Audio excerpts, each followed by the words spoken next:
What's going on, YouTube family? This is your boy Big Magwood coming at you today. You can follow me on Facebook, Instagram, Chevy Kings _. That's Kings, Kings with a Z _. You hit me up on our Facebook group, Chevy Kings. It's a nice group of people. It's a lot of I wouldn't say well known, but it's a lot of very educated people in those groups that can help you out for all your projects or whatever. But today we're going to talk about shop life. Yes, shop life. And that's a culture in itself. And shop life is very interesting because you have to trust in shop life. You giving money to receive products, so you have to be on point. First thing first, I stock shops. If I'm gonna do some work with you, I'm gonna come around. You're gonna know me by the time I drop whatever it is off to you. Cause I have to trust you. I have to see what you're doing. See if you cut corners, see if, like in the construction company business, they say, I can't see it from my house.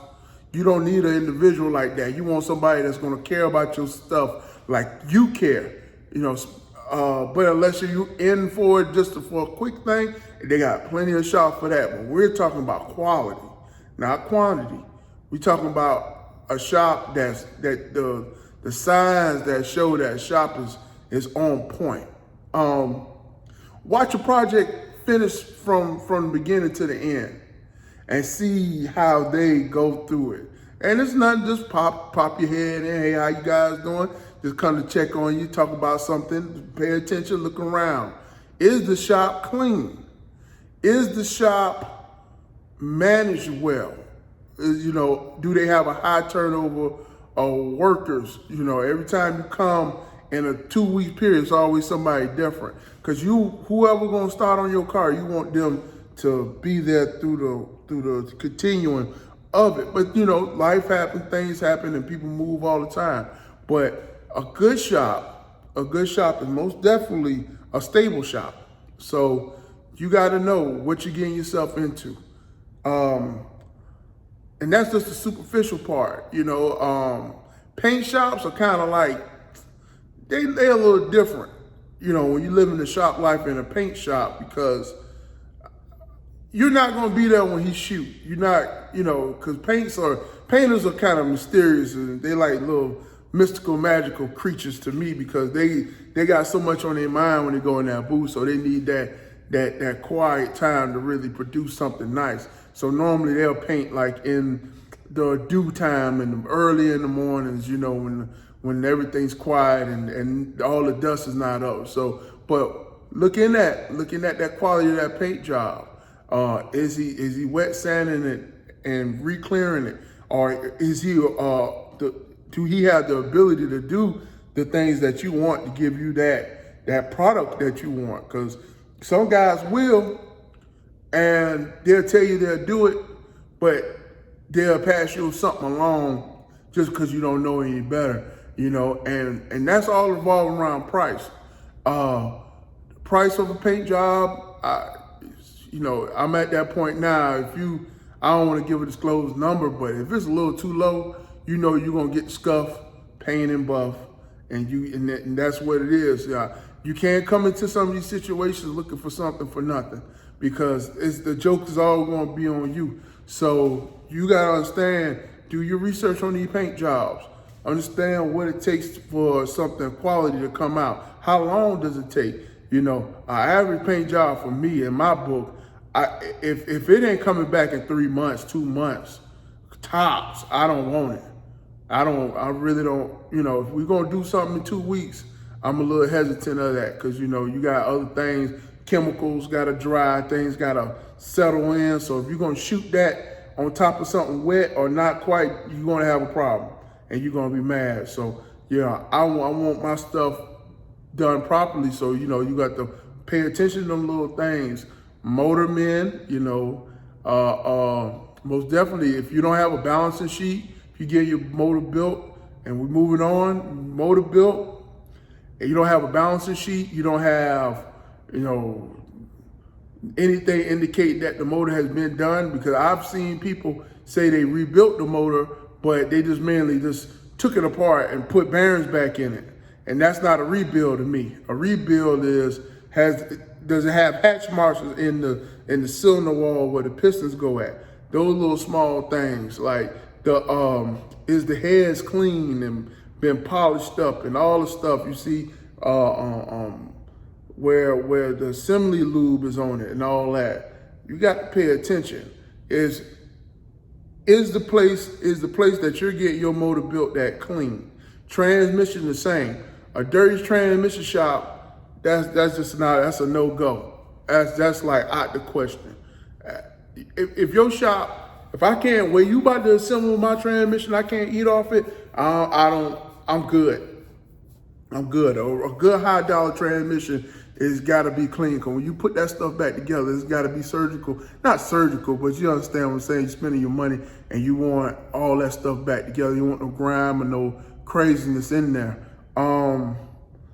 Yeah, upholstery people, you know, I'm just really getting into upholstery, you know, because I normally buy them like close to really don't need it. But on my 71, I had a great experience with a guy with my interior. He did a really good job. You make sure, you know, I took a gamble on that. And it's really, like in my city, it's really not like upholstery shops. You kind of like catch a guy. It's some guys that does quality work. And, you know, I went off a friend. See, I'm trusting, so I went off a friend, and I landed good, and he did a really good job. But it's a lot of guys that do those type of jobs, you know, that I'm familiar with, other than going to some, you know, other shops or whatever. But, you know, I make sure it's tight, no creases, and time, you know, just got to be patient with people sometimes, not too long. I think, depending on if you're going custom, you know, that's going to take a minute. But,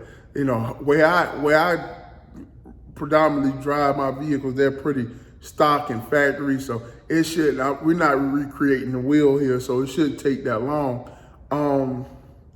What is it, paint, wheels, you know, and all the other little stuff is just that engine parts, you know, the engine thing, that could be like a daunting task. So, you know, you just have to, you know, do like I always say, you're gonna have to eat that elephant, you know, you're gonna have to take your time and take them chunks and bites out of things, you know. That takes time, because you're talking about you wanna go fast, most guys do, or you want reliability, you want safety, you want highway ready, you want race ready. That stuff takes time, and you have to be patient. Yeah, I mean, that's pretty much my shop life thing, is pay attention. You know, watch out for the deposit junkies. Watch out for the and I'm not, you know, I'm not really trusting in the shade tree guy. You know, I don't. No, I'm past that stage, and but I've been blessed. I have great guys around me. But if you can stray away from that, I would highly recommend it, because you think you're getting over, but you're not getting over. I'm telling you, not getting older. Pay attention to them invoices. That's very important. That's your money. Are they, you know, do the research on your product. Are they marking up? Now, you understand, the shop do have to make money, but if a part is $100 and he charges you $180 for the same part that you can buy, you know, you may want to discuss some of that stuff, because, you know, that makes the pot get bigger, you know. But labor, most quality shops, 100 and up for a quality shop. And it sounds crazy, but if you want quality, you want something where, hey, when something happened, I'm bringing it back. You know, at $100 an hour, I'm gonna bring it back. But when you do the homeboy thing, in some instances, you know, they might not want to cover that. But, you know, that's for another conversation too. But hey, look, so recap, we're gonna say, stock the shop, pay attention. The motor man, make sure that it's built from a replicable place. Make sure that the what you're paying for is there. Interior man, make sure it's tight, and make sure that the colors match up to what you want. I'm gonna get and most definitely just overall the cleanliness of the shop. Is the stuff moving out? Those are like the pillars of the shop life. But hey, man, how you eat an elephant? One bite at a time, man. And, you could bring that, take that out anywhere in life. Like with my 72, I'm really enjoying it, and I'm just one piece at a time. We're gonna do the EFI fuel injection in it. We're gonna take our time and just get one little piece done at a time. I'm going to enjoy it. So you see me in the streets and you see my paint now, back up. It's messed up, but it's cool, and we're going to enjoy it. We're going to enjoy life. We're going to enjoy as much as we got and what we have. And I hope you do the same. Get the beautiful weather you're having, whatever you having, take them out, enjoy them. That's what they for. Y'all have a good night.